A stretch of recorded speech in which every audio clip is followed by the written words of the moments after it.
Welcome to this week's episode of Sojourner.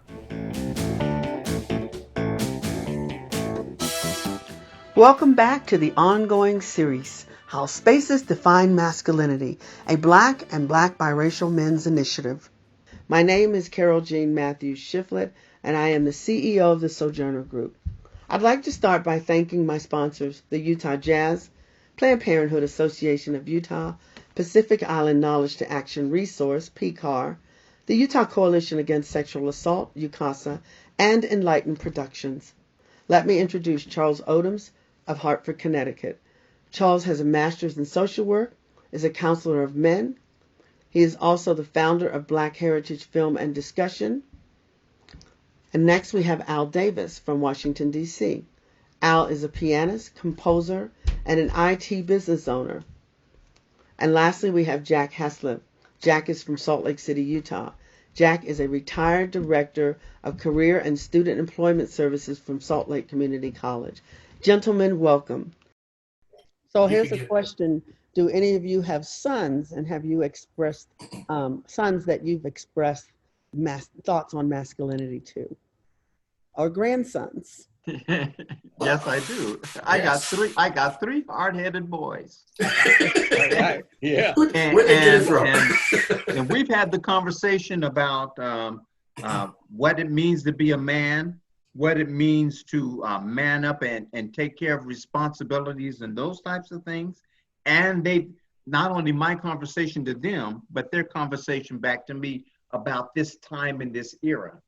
You know, there was a time in my development where there was women's rights, all of those kinds of things, and men had to sit back and to readjust or recalibrate what a woman was and how to treat that woman and all of those kinds of things.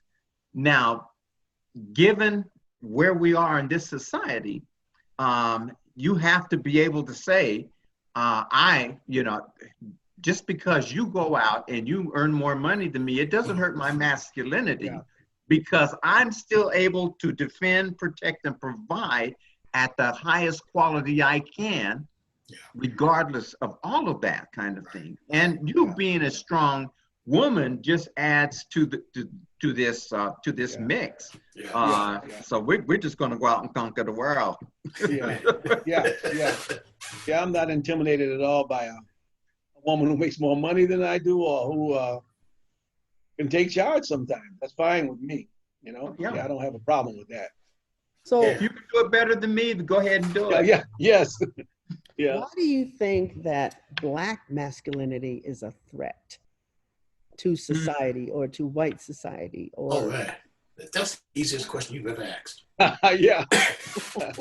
And I forget whether it was Charles or Jack who said this, but white males in this society have always known that we are generally better at them than anything, better at anything to them. We have always super excelled. Yes. I have one of my angriest. This is this thing that goes with me to this day that I have to deal with is, and I don't mean to sound angry about this, but it does anger me, is mediocre white men in positions that I knew somebody just gave them. Yeah. And they know they're mediocre. And the more I find there's so many mediocre people. And the thing is, they know they are. And that we've gone through this in our entire society. When you look at what Black men were able to do while we were being oppressed, you know, with the whip on our back and the family, you know, that has not gone unnoticed by the majority of society. Yeah. And so I think that's one of the reasons for them trying to continually put and keep us down. Basketball changed when we got in it. It was just no longer the same. Yeah. We changed it. We changed tennis. We changed football. We changed medicine. George Washington Carver did more with a peanut than Thomas Edison did with a light bulb. You know, so I hate to be getting away from the issue of the question, but that's one of the things, the challenges we have in this society. And it is a fear of Black men. And that fear is our survival rate. Yeah, that's true. I mean, like I said, I always somehow knew that we were black men could do things better than a lot of white guys. But you talk about the NBA and the NFL, my cousin called them the Negro Football League and the Negro Basketball Association, because of all the black guys, Yeah. Yeah. So I think and that thing remains a challenge even today. Now, for example, I'll give you a perfect example. So we got Jay-Z, we got Dr. Dre, we got a lot of other rappers. Guys are fabulously wealthy, and they have businesses. They're in fashion. They're in this. They're in that. And they got their capital from drugs because no bank was going to ever loan them a dime. Yeah. Mm-hmm. So their business acumen was sharp all along. They were better than most of them. They just didn't have the capital. And so they identified the capital the way they could. I'm not justifying selling the drugs. That's not the point. Yeah. Point is, this is what the majority of society recognizes. It says, we don't even have to give them bank money. I mean, we don't even have to, they're going to find a way. Yeah. And still become billionaires. Oh yeah. Oh yeah. I agree with that. Yeah. If my comment on that would be, yes, there's a threat. Black masculinity always has posed a threat. And if you take a look at what has happened with Ford and individuals that you have like 2 and 3 policemen, one black man, holding him down, putting your knee on their neck as though they're a Superman gonna jump up and to the sky and so forth, or shooting them when they're running away because they're gonna come back and the threat is so clear at this particular point in time that black masculinity is a threat to white society. Yeah. And has been for so many years. And so it's got to, we have to understand that. That's why we tell our my young sons, put your hands out the car, when you stop by a policeman and that kind of thing, because once they see that you're black, they're going to put their hand on the holster and it gets bad from there. Yeah. So you really have to realize that black males, black masculinity, the threat of that to white society has driven white society to do a lot of different things that have been not right. Just out of fear.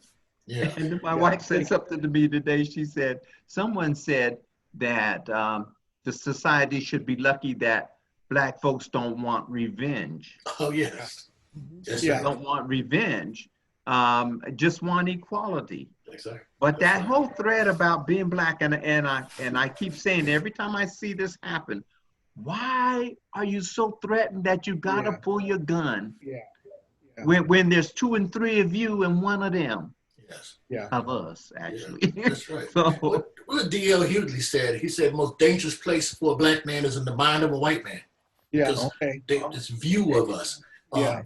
The other side of that that makes me angry about this, though, is that takes away our humanity. I'm human, and I have a right to be wrong.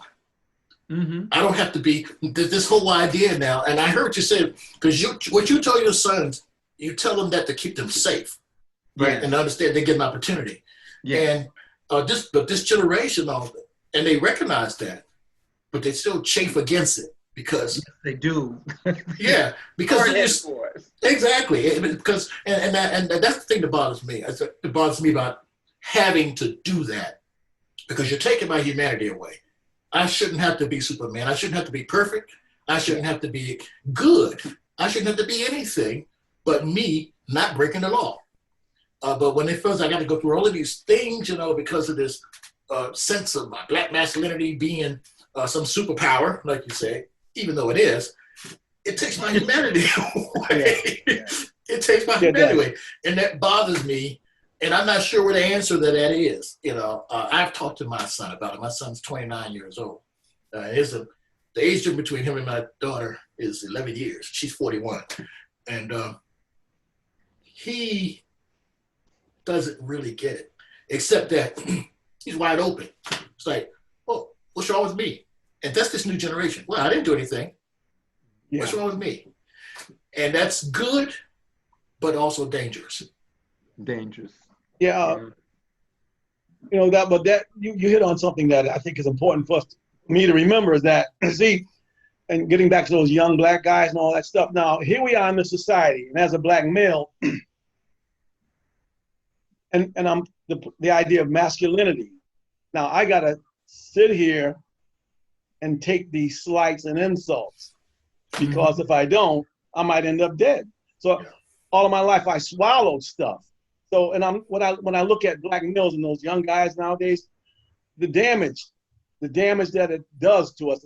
Some are damaged more than others, but I can see the dysfunction and the damage in them. They don't have respect for things because of the damage that's been done to them. And I'm damaged too. I'm not speaking from a perch.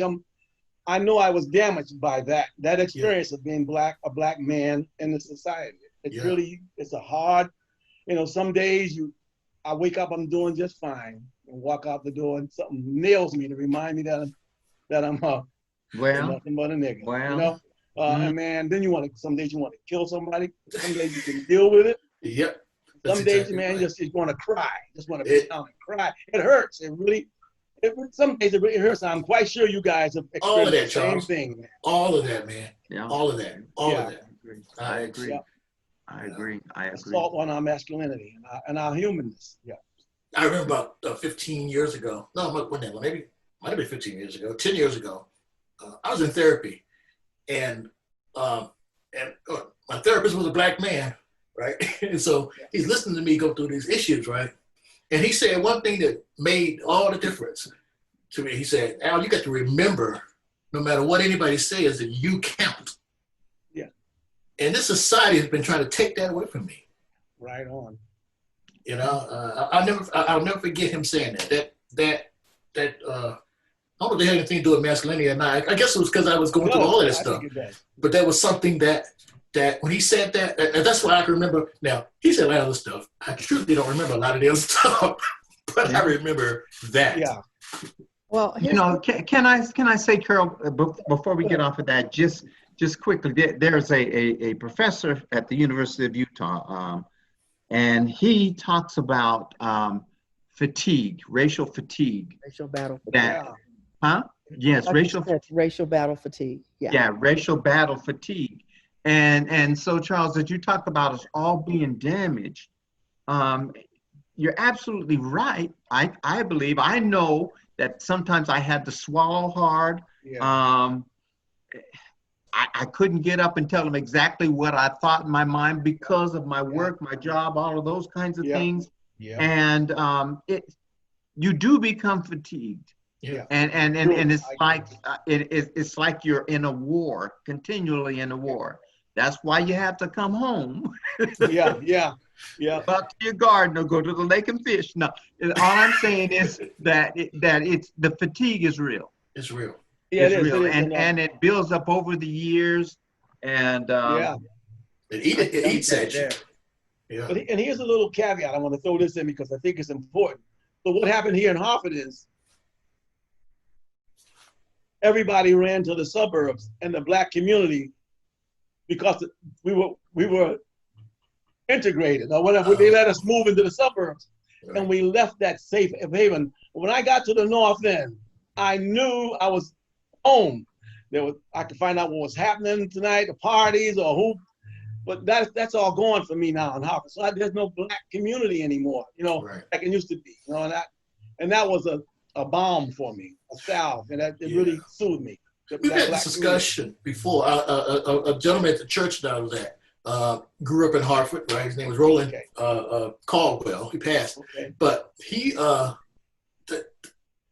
had a discussion about, was integration good for the black community? I don't think so. I don't think so either. I don't think so. I don't think so. It destroy. I don't think so.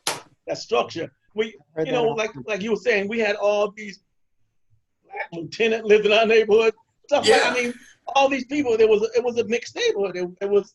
We had all these different social economic strata right in one neighborhood. Right in one neighborhood. Like you said, like in Southeast. You know. Exactly. Like, everything was there. Anybody scared of anybody? They the poor people. All the black people were together. Exactly. Yeah. Yes. My lawyer from Norfolk, she said she lived in a neighborhood called Capistrano. She said, and the right across the street was the projects, right? Yep. But you know, they were all friends. Yep. Yeah. You know, so they just across, and that's how we grew up. But when things got integrated, we were like separated and all of us became targets. Okay. There's some black guys. I don't think they're really black because they moved to Manchester. They don't even sound like me. Exactly. It's weird. It's weird. That's right.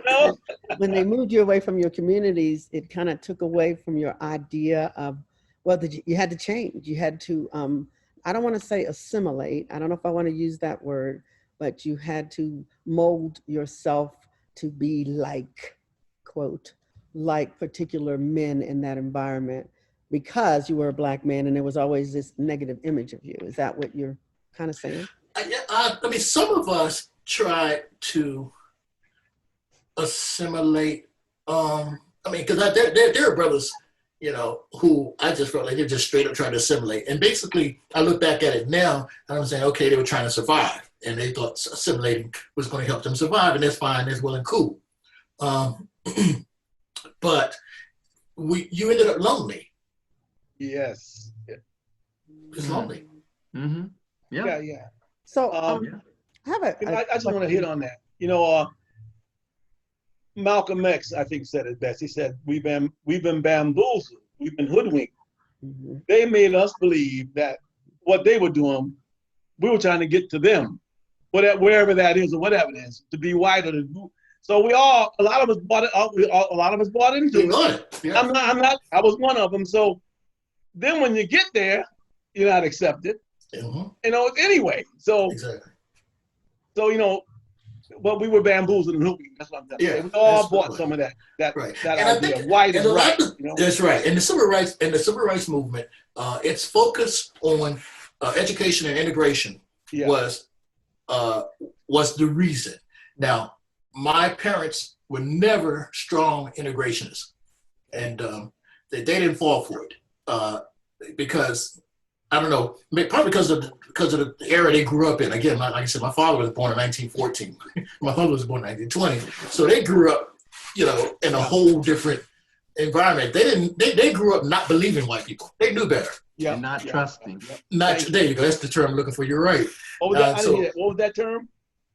Not trusting. They didn't trust them. Yeah. And we were encouraged to, out of the civil rights movement, to trust them because they told us that if we get educated, then white people will accept us. And then we become economically successful, then white people will accept us and what that was basically saying was we were the problem. And we got out there, like you said, and found out we ain't the problem, they the problem. But now I'm by myself. Yeah. Mm-hmm. Yeah. Oh, yeah. I've had that same situation. You know, time and time again, in my career, as I moved through my career, and being alone at that particular table, whatever that had to be, with all the directors of Career and Student Employment Services, when they got together, I was the only black person in that group, and so it is something that, you know, you can't. I'm a physical person, and I when I get excited, I raise my voice. But I found out I couldn't even raise my voice. Yeah. What's wrong with Jack? What's wrong with, did I offend Jack? When I'm just trying to get my point across. Yeah, exactly. And so it does. I think I've been bamboozled too. Oh yeah. And I've heard that, you know, before, Jack. You know, we are an expressive culture, but we're not allowed to be expressive because it doesn't fit the mainstream culture. So therefore, there's something wrong with us, not something wrong Yeah. You're angry. Yes, you're you're angry. angry. Right. Yes. So here's But no, a really good question that I think you all will love. There's a popular trend of white couples adopting Black children. oh, Mm. Do you think Black boys' masculinity is impacted growing up in such an environment, and how is it impacted?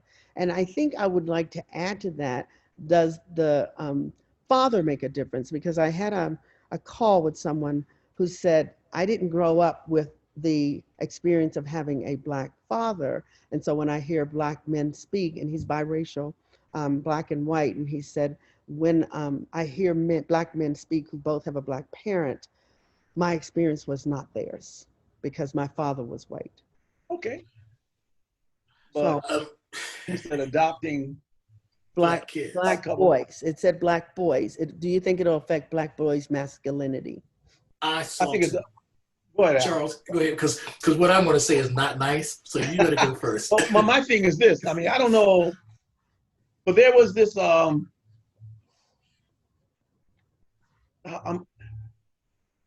Well, let me put it this way. I don't know if that'll work. Because not in America, maybe in the society, because it's just rife with racism. As the term systemic racism. I mean, there's so much stuff going on. Yes. A lot of white people don't even get it. Up to this point, they just don't get what a Black person goes through. They didn't tell you you're not insulted. If you call it, I mean, this thing, they don't get it. They say we're complaining. We've been complaining about this stuff with these forever about these guys. Exactly. No one believes us. Nobody believes us. That's right.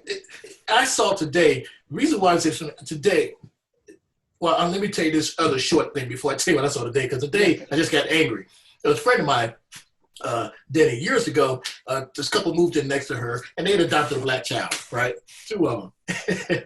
And so after like 2-3 months, I asked her, I said, hey, what do you think of the child, She said, if I happen to catch that child one day, I'm going to take a brush and braid her hair, because they don't know what they're doing. Yeah. That child, that was what was on her mind. She's looking at, they don't know what they're doing to that child's hair. They have no idea. She said, I would grab and put up. Now today, since we're having this conversation, I'm coming down the street in the neighborhood, and another part of the neighborhood, and there's a lot of gentrification going on here. And I saw 2 little Black boys and their 2 white daddies. Wow. Mm-hmm. Now, I reacted inside. Not just white people raising 2 young Black boys. And I mean, these kids were like 2 or 3. About 2 white gay men. Yeah. And I would love to say I didn't know how to feel about that because I'm not homophobic. Yeah. I would love to say that I know how to feel, but I don't know how to feel about that. Well, let me just put it this way. You know that there's racism inside of the homosexual world. I mean, I've had studies on that. I mean, what goes on in there. It's the same thing. We're in America. Like I said, it's in America. So we're in America. There's racism inside of the gay world, too. Inside the gay world. And I'm thinking, they're going to be raising these 2 guys? They're going to be raising these 2 little boys? Now, on top of that, my grandson is biracial. And I don't use the term biracial, but he is, right? Yeah. My grandson and granddaughter, because my daughter's married to a white guy. I love my son-in-law and his family to death, period. No question about it, I love them. But I raised my daughter, and I know her. And they're cute little Black kids now, 6 and 4. So they're cute, and that's how white folks like them, 6 and 4. But I know that when they become teenagers, this society is going to see 2 Black kids. Yes. That's what they're going to see. They're not going to see 2 white kids with a Black mama. Or 2 black. They're going to see 2 Black kids. And they're going to treat my grandson like me. Like they treated me, unless this society changes.